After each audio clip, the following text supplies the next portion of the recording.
Hello students. BPSC के side से एक इम्पॉर्टेंट अपडेट आया है। बीपीएससी ने जैसे पहले बताया था कि अक्टूबर में उनका एग्ज़ाम कैलेंडर आने वाला है, तो वो एग्ज़ाम कैलेंडर अभी जस्ट है जो आ चुका है।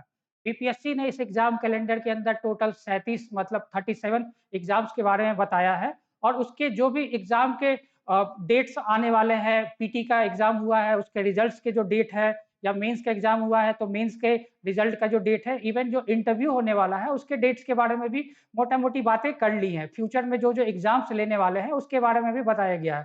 सिविल सर्विसेज़ के जो एग्ज़ाम के एस्पिरेंट्स होते हैं, उनके लिए इसमें कौन-कौन से इम्पोर्टेंट एग्ज़ाम्स हैं, उसके बारे में मैं थोड़ा डिटेल बता दूँ ताकि आप अपडेटेड रह सकें। टोटल 3 पेज में इन्होंने पूरे एग्ज़ाम के प्रोसेस को समझाया है। इसे हम एक बार देख लेते हैं। जैसे कि सबसे पहले ही हम लोग देखते हैं फ्रंट पेज में ही जो नंबर 1 पे आपका मेंशन किया गया है, वो 17वीं बीपीएससी के बारे में मेंशन किया गया है। ऑलरेडी इसका पीटी हो चुका है, मेंस हो चुका है, अब मेंस के रिज़ल्ट के बारे में है जो अपडेट हमें जानना था। तो उसके बारे में मेंशन किया गया है कि आपका टोटल 2035 सीट के लिए एग्ज़ाम हुआ था। 2 बार में ये हुआ था एग्ज़ाम क्योंकि आपको भी पता है कि एक कंट्रोवर्सी हुई थी जिसमें जो पेपर लीक का है जो मामला था, बापू एग्ज़ाम सेंटर में दोबारा एग्ज़ाम आपका 4 जनवरी को हुआ था और 23 जनवरी को उसका रिज़ल्ट आ गया था। इसके बाद उसका मेंस का एग्ज़ाम हुआ जो आपका है जो 25, 26, 28 और 29 और 30 ये अप्रैल में हुआ था। जिसका रिज़ल्ट आपका एक्सपेक्टेड आपका अभी बताया गया है कि ये दिसंबर में आने वाला है। प्लस इसका इंटरव्यू भी आपका दिसंबर से ही स्टार्ट हो जाएगा। तो सबसे इम्पोर्टेंट अपडेट 17वीं बीपीएससी वालों के लिए ये है कि उनका जो रिज़ल्ट है वो दिसंबर में आ जाएगा, मतलब मान के चलिए कि दिसंबर का शुरुआत में ही आ जाएगा और दिसंबर का लास्ट में उनका इंटरव्यू का यहाँ पे डेट दे दिया गया।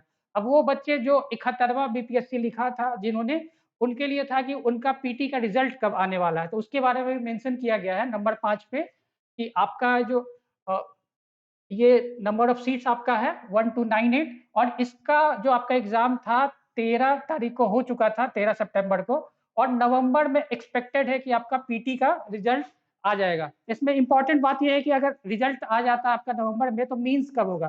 तो मेंस के बारे में लिख दिया गया है ये मार्च-अप्रैल। मार्च-अप्रैल का मतलब सिंपल सा ये होता है कि अब ये होली के बाद आना है। तो आपके पास ये समय मिल चुका है, जो भी बच्चे तैयारी कर रहे थे उनके पास थोड़ा एक्स्ट्रा समय मिल गया प्लस जब रिज़ल्ट ही लेट से आ रहा है तो एग्ज़ाम भी ऑब्वियस सी बात है कि आपका लेट से ही होगा। तो आपके पास से जो लगभग 3 से 4 महीने एक्स्ट्रा मतलब मिल चुके हैं जिसको आप है जो यूज़ कर सकते हैं एग्ज़ाम के लिए। अब ये तो फ्रंट पेज पे था कि हमें 2 एग्ज़ाम के बारे में अपडेट मिल गया। अब हम आगे बढ़ते हैं। यहाँ पे जो सबसे इम्पोर्टेंट अपडेट है एएसओ वालों के लिए। एएसओ का भी एग्ज़ाम आपका 10 सितंबर को हुआ था और उसके बारे में भी आपका जो रिज़ल्ट है, वो नवंबर में आने वाला है। इसमें आपको पता है कि पीटी और मेंस दोनों होता है, तो पीटी का रिज़ल्ट आपका नवंबर में आ जाएगा और मेंस जो आपका एक्सपेक्टेड डेट है, वो जनवरी का है। मतलब आपके पास अभी लगभग 3 महीने हैं, आप इसे तैयारी है जो मेंस का उसी हिसाब से कर सकते हैं। अब हम लोग आगे के एग्ज़ाम्स को देखते हैं। जो बताया गया है कि आगे के एग्ज़ाम्स हैं जो होने वाले हैं, जिसमें सबसे इम्पोर्टेंट है आपका एईडीओ।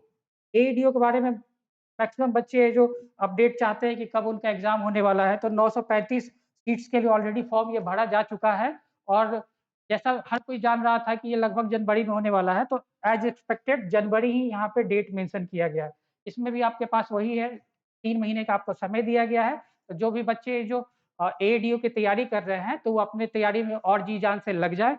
इसके साथ-साथ एक और एग्ज़ाम का मेंशन किया गया है, इसका भी डिटेल्स तो नहीं आया है, पर ये भी एक्सपेक्टेड है कि ये उसी लाइन पे हो, सिंगल फेज़ एग्ज़ाम है और सिविल सर्विसेज़ के जो भी एस्पिरेंट्स होते हैं, वो एलिजिबल रहेंगे इस एग्ज़ाम को देने के लिए। इसमें टोटल आपका 36 सीट है और जनवरी में ये पीटी इसका होने वाला है, जो भी आपका सिंगल फेज़ का एग्ज़ाम होने वाला है। अब ये जो जितनी भी जानकारी हमने शेयर किया, उसे हम एक छोटा-सा समराइज़ कर लेते हैं कि हमने क्या-क्या चीज़ें देखी। तो हम यहाँ पे देखते हैं कि आपके पास 70 का जो मेंस है, उसका रिज़ल्ट आपका दिसंबर में आने वाला है। तो ये पहला इम्पोर्टेंट अपडेट हमारे पास है। 17वीं मेंस का जो एग्ज़ाम है इंटरव्यू का, वो आपका दिसंबर में ही होने वाला है। तो दिसंबर लास्ट ये मान के चलिए, कम से कम आपको 10 से 15 दिन का समय मिलेगा मेंस के रिज़ल्ट के बाद। तीसरा हमने देखा कि 71वीं बीपीएससी का जो प्रीलिम्स का रिज़ल्ट आने वाला है, वो नवंबर में आने वाला है। ओके? और उसी का 71st बीपीएससी का जो मेंस होने वाला है, ये मार्च-अप्रैल में होने वाला है। तो ये हमारा समरी है जो हमारे काम का है। अब जो सेकंड पेज में हमने देखा था, एएसओ का जो प्रीलिम्स का आपका रिजल्ट आने वाला है, वो आपका नवंबर में ही आने वाला है। मोस्ट एक्सपेक्टेड है कि 71वीं बीपीएससी का जो रिजल्ट है, उसी के 1-2 दिन आगे-पीछे ये रिजल्ट आ जाए। साथ ही साथ आपका जो मेंस होने वाला है, एएसओ का बीपीएससी एएसओ का, वो जनवरी में आपका होने वाला है। अब हम लोग आ जाते हैं थर्ड पे, एईडीओ सबसे इम्पोर्टेंट एग्ज़ाम, क्योंकि लगभग 10 लाख बच्चों ने इस फॉर्म को भरा है।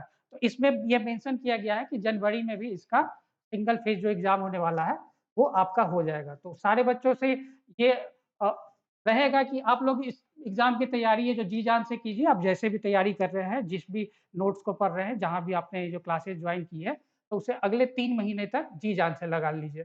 ओके? तो इस पे और भी कोई अपडेट आता है तो मैं आपको साथ अपडेट लेके आऊँगा। ओके? Thank you.